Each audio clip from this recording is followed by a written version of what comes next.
Hey, it did say it. You're allowed to. Nah, dude, with the files being released, you gotta be careful. Welcome back, folks, to Source Talk with me, Eric, and my co-host Jaime. And today we got some serious news. Jaime, guess who's not a first ballot Hall of Famer? Which coach? Does his first name start with B and his last name start with B? Yep. Okay. Talking about Bill Belichick is not a first ballot Hall of Famer.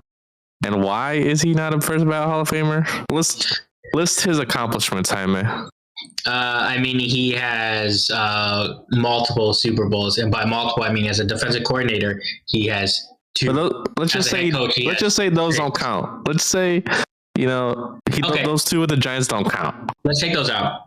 And let's take out the Deflategate. Let's take out the Spygate. Let's just take those out too. What do you mean take those out? Yeah, let's take them out because those are the ones that they're punishing him for. Let's take them out. How many other coaches have 4 Super Bowls? So Chuck Noll, who was inducted in 1993, he led the Steelers to 4 in 6 years. And that's about it. Yeah. So even if you want to exclude everything, he's tied with the most Super Bowls all time. If we're being like hypercritical here, but he is second in the most wins. Bill Belichick only had 333. Yeah. Don Shula has 347. Yeah, I think Bill is going to come back at some point in time to beat the record. I don't know now though because he's probably definitely hurt and he's had a bad week, dude. There's rumors that his girlfriend and him have also broken up. Oh no! You know why? Because he's not a first ballot Hall of Famer, dude. Why would you? I'd break up with his ass too, man. Fuck him. He only dates first ballot Hall of Famers. Absolutely. Yeah, come on, dude. Yeah. Girls gotta have standards, man. Yeah, something else happened to him too. Like he's had a tough week. Yeah, I mean, I think it's because the voters in the Hall of Fame are haters. Personally, so one person that didn't vote for him came out and said that Spygate was just too much. Like it was just too big of a scandal that he should not go in. But like.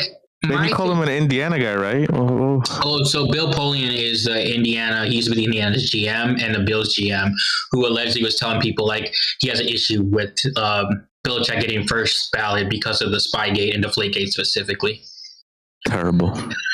And some people, I mean, at least because I think he needed 40 votes. So we don't know how many votes I don't think he has yet. We know he didn't get in, but like at least 11 people didn't vote for him.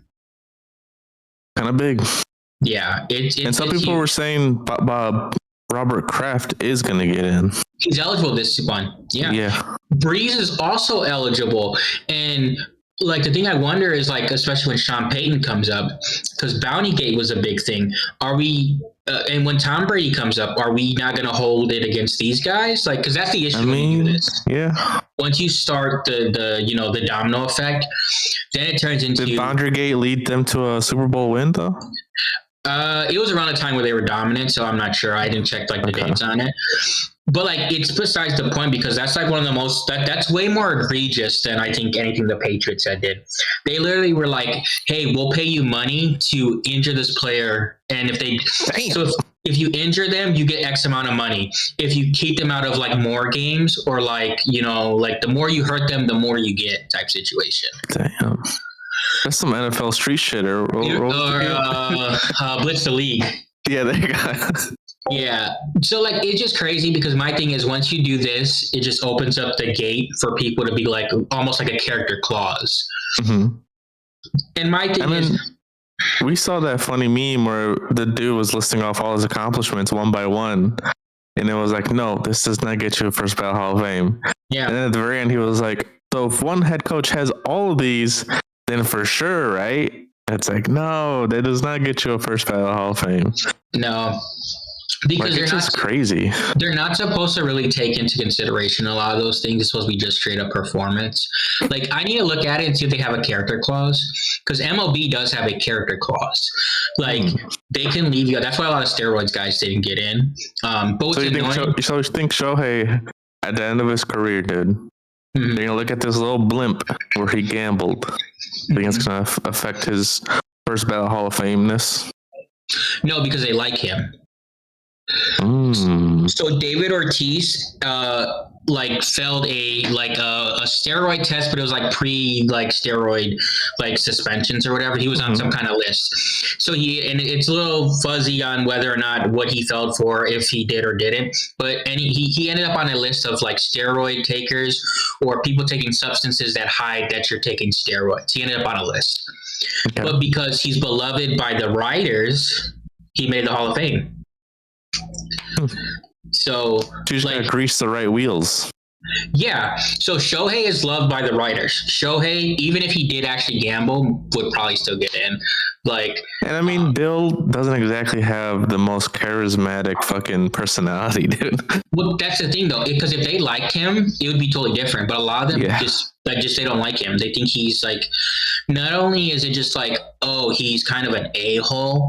It's just like you skirted the rules, like you're a shyster. You're all about saying like discipline, this, that, and the other, which is the message you preach. But then you've done some shady things, so they kind of think he's, they think he's shady, hypocritical. Yeah, and then like hypocritical, like you said. I don't know, man. The stats speak for themselves. Even if you start taking off all the seasons that you want to be like, okay, because of the incidents or whatever, he's still a first ballot Hall of Famer. I mean, I just Googled, ESPN has an article. I mean, they have Don Shula in this article. They have Chuck Noll. And then they have this dude named Tom Landry. Yeah, that's the former Cowboys head coach. But what's crazy is only one coach can go into the NFL Hall of Fame per season. I don't think anyone gets in this season. So now next year when Bill goes in, if there's other coaches eligible, they're not going to get in. So not only did you push Bill out from this year, next year you really pushed out someone else that was possibly eligible for the Hall of Fame. So now it's just like going to be a trickle down effect until there's a year where no one is like eligible. Yeah. It's all for being petty, dude. It's all because, they let out a fart's worth of air out of some balls, allegedly. Yeah. Oh, the other thing, too, is like for Bill, it's like literally it's like didn't get in the Hall of Fame. His former team is in the Super Bowl and his girlfriend broke up with him. Tough week. Tough week, man. Dude, hey, Bill, if you want to come on our podcast, man, say how great you are. Say how you don't really care about not getting this because you're the GOAT already. You don't need this little Hall of Fame thing to, establish your GOATness. You are the GOAT. You are the standard. And yeah, dude, the Pats are in the Super Bowl, so like, I know Bobby Kraft is fucking eating good, dude. Yeah, dude, he's getting a good massage tonight. Oh, he doesn't do that no more, dude. He's a new person, dude. Doesn't matter though. He's still getting the Hall of Fame regardless. Yeah, I guess. Yeah, all those massages really paid off for him. Yeah. It's stressful being on top. It really is, dude. And then I guess, that's all we have for this week, right? Comment down below who you want to win the Super Bowl. We're gonna see it next week. And then, hashtag Bill Belichick, you're our hero. That's it for this week, folks.